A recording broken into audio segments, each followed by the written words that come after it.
आज होता मार्गशीर्ष महिन्यातला पहिला गुरुवार, म्हणून म्हटलं पहिला आपण हळद लेपन वगैरे उंबऱ्यावर करून घेऊयात.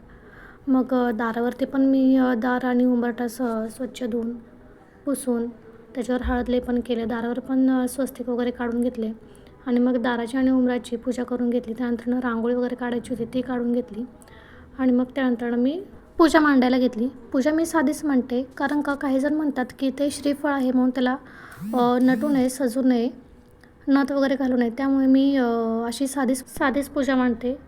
तुम्ही जर अशी साधी पूजा मांडत असेल तर नक्की कमेंट करून सांगा, किंवा जर तुम्हाला पण नटवायला सजवायला, काहींना नटवायला सजवायला आवडते त्यामुळे ते नटून सजून पूजा मांडतात.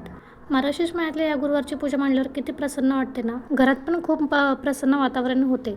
मग त्यानंतर मी पटकन खिचडी करून घेतली. म्हटलं आता खूप भूक लागली होती त्यामुळे मी लगेच खिचडी करायला घेतली आणि खिचडी करून झाल्यावर लगेच देवाला पण नैवेद्य दाखवला आणि त्यानंतर आम्ही पण फराळ करायला घेतला. खिचडी थोडी तिखट झाली होती, पण आमच्या विराला तिखटच आवडते त्यामुळे आमची विरा पण मस्त खिचडी खात बसली होती.